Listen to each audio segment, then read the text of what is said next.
ESL Open Cup Europe number 214. Oh my, the ESL Open Cups, they keep on coming and they keep on coming. We just, of course, wrapped up with ESL Open Cup Asia. We had a couple of hours break and now we have returned with the European Cup instead. And we have our first matchup. We have our first matchup here of the night. Spawning in the top left-hand corner of site Delta, we have the yellow Zerg player from the land of Sweden representing Team Roddy. It is Fjant. And spawning in the bottom right-hand corner, we have his opponent. We have the Ukrainian Protoss player, a player that I have not casted in quite some time. The teal Protoss representing the Platinum Heroes. It is Gunnar. Gunnar, of course, actually used to compete in our online events, in our online amateur events, back when I believe he was Masters. I can't quite remember if we casted him when he was Diamond, but it's been quite some time. Great to see a familiar face after many, many years, back when we hosted the Ducklings Open and the Masters Swan Open as well. And now Gunnar has, of course, made his return. At the same time, though, he's up against Fjant, a big name, a rising star in the European scene. Fjant is coming in to make a deep run, and did make a deep run last week. We were lucky enough to cast him. We'll see if he can do so again. We'll see if Gunnar, or what Gunnar can bring to the table. So far, Gate Expand. Gate Expand, standard opener here from the likes of Gunnar. Meanwhile, Fjant going for a hatch gas pool, standard opener as well. Nothing out of the norm, nothing too weird here, at least not in the early game of this PvZ. There's no fast gas, there's no fast pool, there's no rush on the way, and there's no proxy from the Protoss. Everything looking above board for the time being. Meanwhile, big shout out to... So I'm just catching up. Big shout out to Facer in the chat. Facer123, 213. Thank you so... thank you so much for subscribing here for 8 months. That's a lot of months. It's over half a year. Thank you, Papi. Thank you so much for the support. We do appreciate the support here on the CranKy Ducklings. Hope you enjoy your replay packs. Hope you enjoy your emotes. Hope you enjoy the content that we have on the channel. Thank you. Ah, gracias. And oh my god, I miss PvZ so much. we barely got any PvZ over the weekend, over IEM Katowice. I am very happy, of course, to be casting some of it once again. It's a breath of fresh air here as we have a Twilight Council opener, an aggressive opener here out of Gunnar. Lings are looking to get a scout if they do slip on in. The wall is not a wall. One Ling goes down, but the other will make it through, and we get a full scout of the main. We get eyes on the Twilight Council.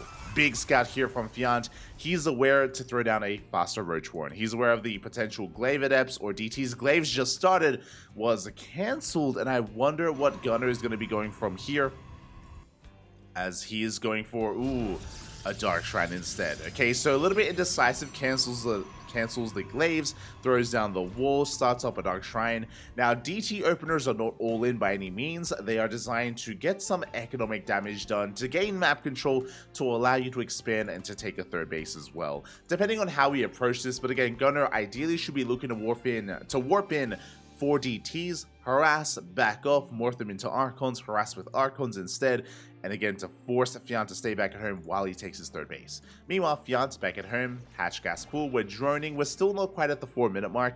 It is still too early to throw down the Roach Warren, but around 4 minutes we should be throwing down our tech, we should be throwing down the Roach Warren. And there it is. Roach Warren has been thrown down at the 3:55 mark. We have the Spore Crawler on the way. We don't know if it's DTs or Adepts, so we throw down the Safety Spore just in case it is going to be the Dark Shrine, and it happens to be calling it correctly here, as it is DTs. Meanwhile, catching up in the chat.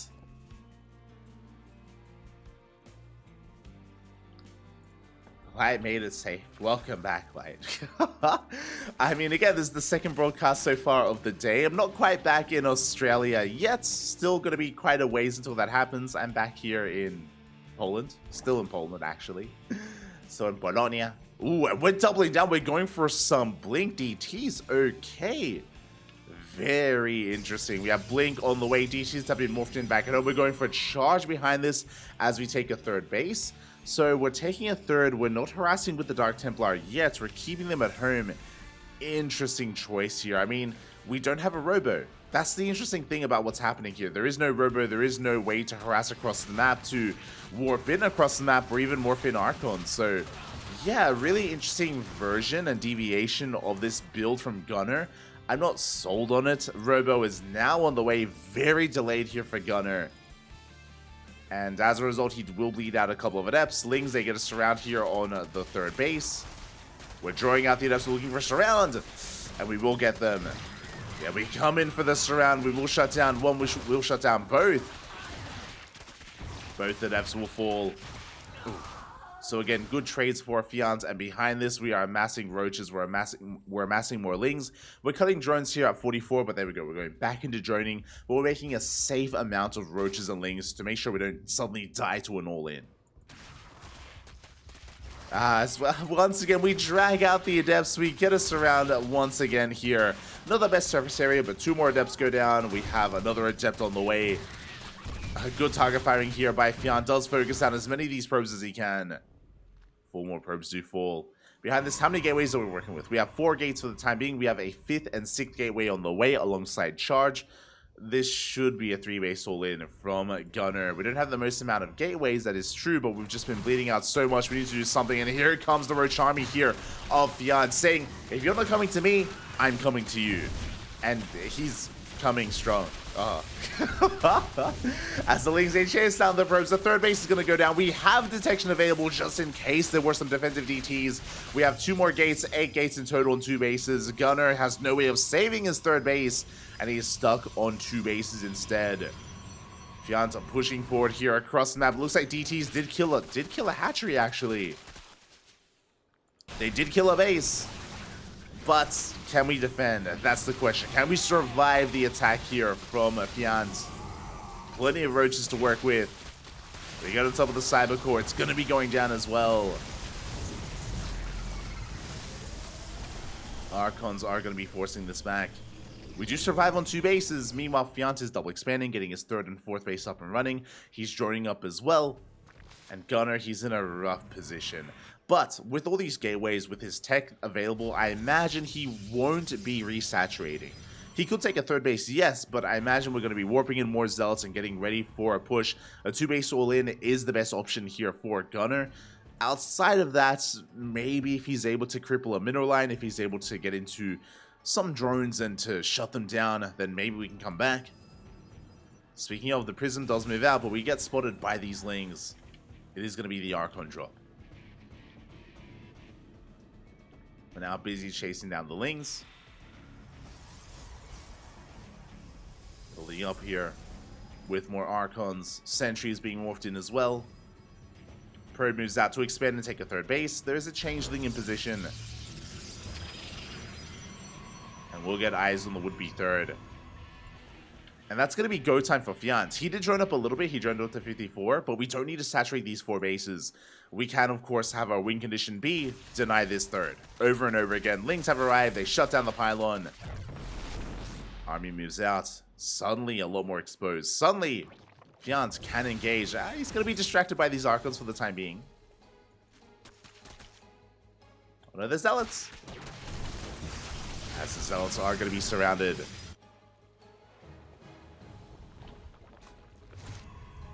And again, as Gunnar situates himself to take the 3rd base, again, he's that much more exposed. Pylon about to finish up. We need shield batteries ASAP. Nexus is on the way. Fjant getting ready for his push. Is droning up and saturating his 4th behind this as well, so he's not all in. But with this army, he can shut this down, to be honest. He can deny the 3rd. Takes down another Zealot. Shield batteries still not quite done. Yeah, we collapse here on top of the sentries. 1, 2 sentries go down. That is a lot of Archons. The Immortals have arrived. Decent juggling here from a Gunnar. We're going to be able to force this back. Did lose a lot of sentries, but at least we do hold on to the 3rd. Gunnar, he will force back the army. Behind this, we have reinforcements. Fjant actually going for a Roach run-by. Still droning up. Still working on a Bailey Nest. Good trade so far here by Gunnar, but he's being dragged out of position. And the Roaches, they're getting into the natural. They do slip into the mineral line, and probes are going to be going down. forcing Gunner even more all in, and he's recalling back home. I mean, he will clean this up, but there was potential in his attack, and now we're buying so much time. 10 plus probes going down. And now Fjant, now that he's droned up to 75, we can, of course, focus on maxing out and focus on rebuilding our army. Fjant can look to max out. Meanwhile, Gunner, his push has been delayed. We're morphing in more. That's a lot of Archons, to be fair. That is a lot of Archons. We're on 3 Immortals. But Gunner is down to 28 probes. Again, 1.5-ish base economy. Just over 1 base economy here. And we are pushing. Here we go. It's all or nothing for Gunner. There is no turning back. Fjant has had plenty of time to remax, throwing down some spine crawlers, getting ready here for harassing his mineral lines. Harass at least at this northern base. And Fjant could try to collapse on this. He's not really fully aware of what's behind it and how large or how small the army is. So Fjant, he's just focusing on maxing out. A couple more overlords on the way. Here we go. Gunner does push in.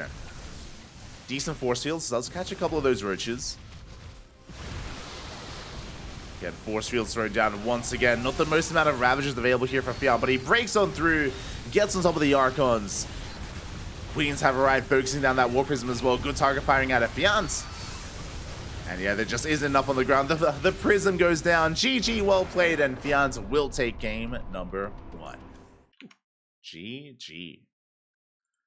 Again, a bit of an awkward start to the game. Winding it back a little bit here. Remember, it was a DT opener, but there was no Robo, right? Like, and for those that are curious, without a Robo, you can't reinforce across the map. You can't be as aggressive, and you can't go for that kind of follow-up harassment with Archons that we typically would expect. So it was a bit of a wonky start there, a bit of a wonky start for Gunner, unfortunately.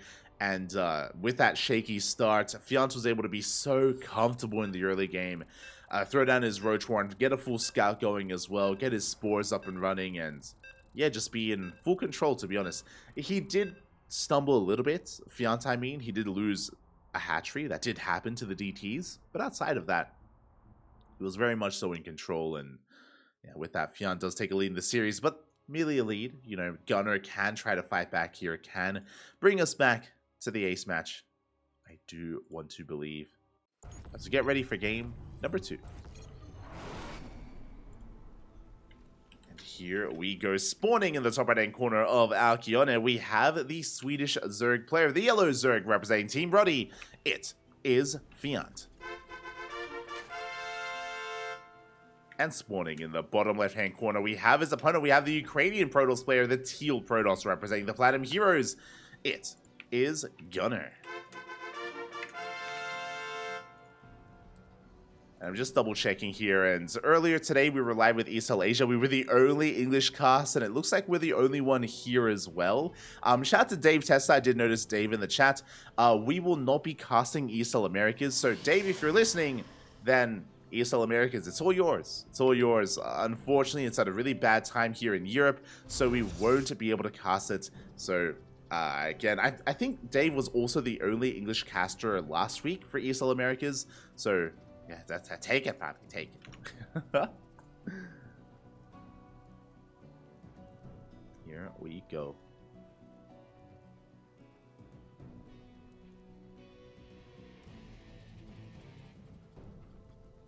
Classic is playing? Yes, Classic is playing. As we saw in ESL Asia, Classic, he, of course, didn't travel. He wasn't a part of IM Katowice.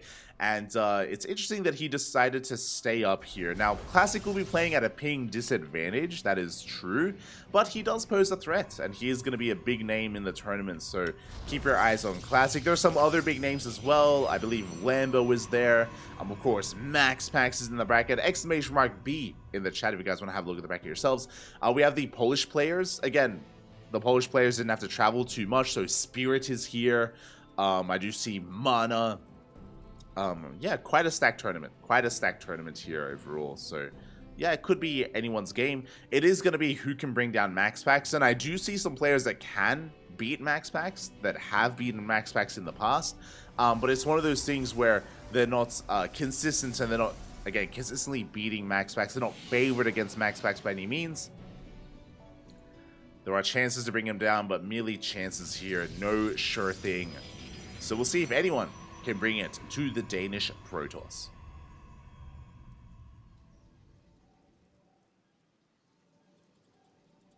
Did you scroll on down? Hello, Frank. Hello, hello.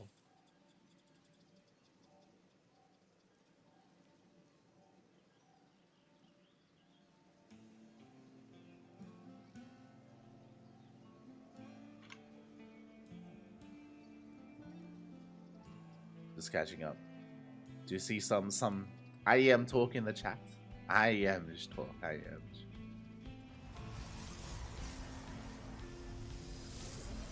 Oh, be careful.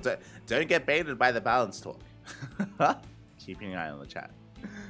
As for the timing, Gunnar is going to be going for a Stargate opener. Once again, 2 games in a row. Fjant does slip into the main base, does get a full scout, does get eyes on the tech, and is aware of the Stargate into Oracle. A much more standard opener, which makes sense on Alcyone. This map is much more macro-oriented. It's larger, longer rush distance by ground, so Stargate play makes plenty of sense. One probe does get picked off. A good catch there from Fjant.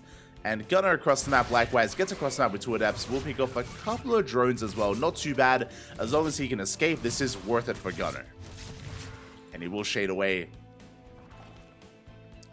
Does shade back. Should be getting back home in position to protect his 3rd base.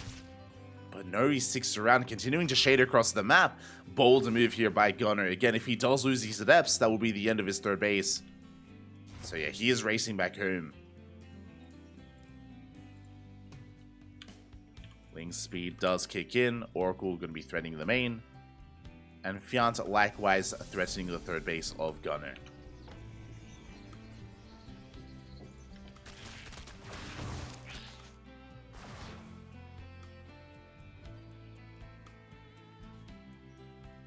As the adepts are in position, so we do back off. Meanwhile, the Oracle gets across the map. Gets 1 drone kill here at the natural.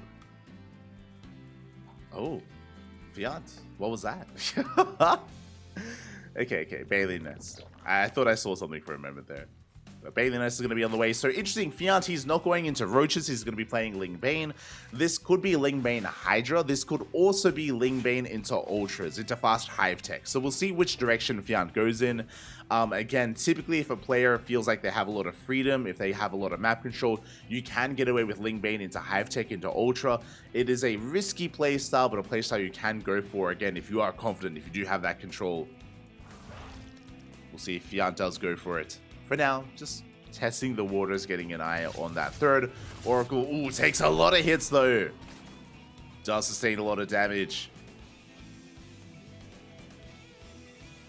And will barely float away.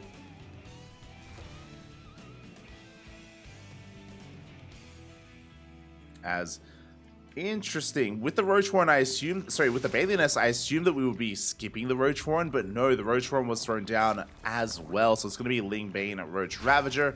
We're not rushing into Hive. We're not rushing into Hydras. That is not going to be what Fjant goes for. Interesting choice.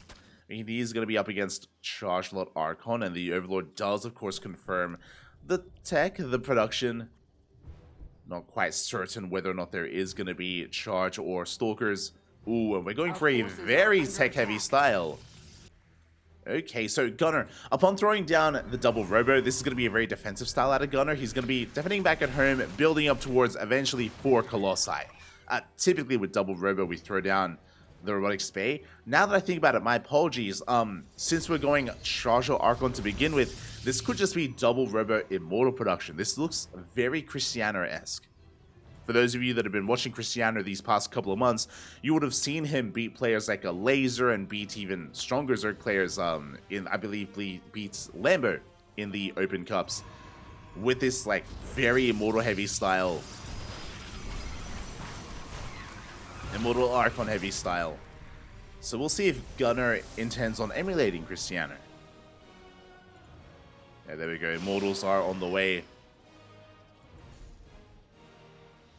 Meanwhile, across the map, Gunnar finding some damage here. Gets 3 drone kills at the 4th base location. Not too bad. Gunnar getting damage done, not losing too much either. I'm very impressed here in game number 2 with what Gunnar has to offer. Far more than we saw previously. Oh, as he gets 7-8 drone kills here at the fort. My Gunnar getting a lot done. Very nice. Meanwhile, Gunnar is deviating away. I was excited for a moment. I was really looking forward to that Archon Immortal like max out. Unfortunately, we are transitioning away. We're getting a second Immortal, but we have the Bay on the way, so it looks like we are indeed headed towards Colossus, which means this push is going to be delayed. We're going to be staying back at home. We're going to be turtling. This means that Fjant has the freedom to re-drone, take the goal base, saturate that base as well, and max out. Essentially, Gunnar is stuck at home, and Fjant has freedom. Has so much freedom to do as he pleases. Gunnar slowly taking a fourth, is scouted by Fjant, is aware.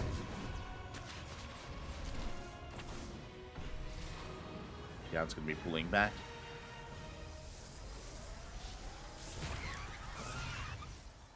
And there's that double Colossus production. So the power spike here for Gunnar is going to be 4 Colossi. We're going to have 2 initially, and then we're going to have the 3rd and 4th, of course. That's usually when the Protoss does move out. That's when they've hit critical mass. Of course, with a ground army to support, which we are working towards. But again, if you do realize that this is happening, the Zerg player can take advantage of you, and they can take up into Hive. Hive is on the way. We would typically be seeing a Hydra Den and a Lurker Den on the way, so we can rush into Lurkers in time for this push. We'll see what direction Fjant goes in. He has melee upgrades. He's focusing on melee despite getting the Roach Warren. I believe did he get Roach Speed? He did get Roach Speed, but no range upgrades. This tells me that this could be Lingbane Roach Ravager into those Ultras that we spoke about at the start of the game. Ultras may be on the mind, and that would make sense just because we do not have a Spire or a Hydra Den. There we go, we have Lingbane Roach here on the left and right. Stage Trap going to be going up.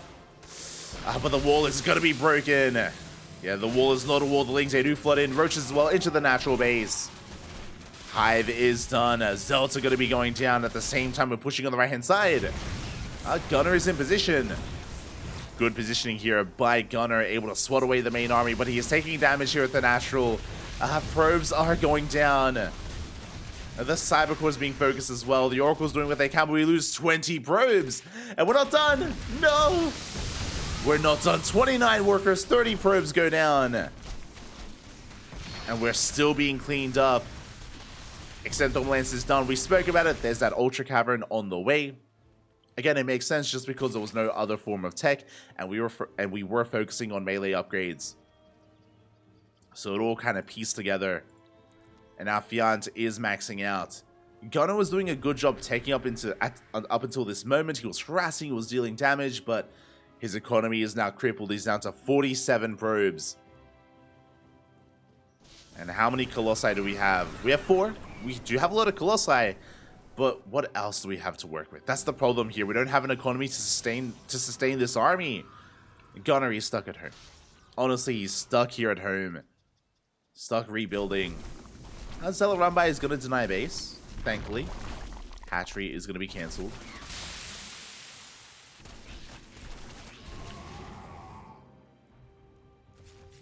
It is going to be cancelled here as Fjant forced to come back home. Kindness Plating is now on the way. Adrenal more than halfway done. Fjant's getting ready to push. And can we hold? Can we survive? I think we might be able to hold the main assault. But what about the run-by? What about the Lingbane on the left-hand side? As Balin's there sneaking on in. Probes are going to be pulling away. 3 workers go down. Not the best trades here from Fjant. At the same time, Lingbane is amassing towards the north. Oh, big stasis trap here on so many of those Lings. Storm not done. We collapse here on the High Templar. 1, 2 High Templar go down. And can we snipe that Cybercore? I think we can. Cybercore does get sniped. At the same time, Fjant trying to find damage here at the 4th. Not going to be able to. He's going to be crashing into Archons. Not a good trade for Fjant whatsoever. A good fight for Gunnar. Lings are denied into the natural. Gunnar, he has a bit of momentum. He's going to be moving out. The problem here is the Ultras. We have 6 Ultras in production. Kindness plating seconds away from finishing as well. And Gunnar hasn't recovered his economy. He's still stuck on 43. He's all in. Gunnar, he's all in with this push. He can't quite sustain a longer game.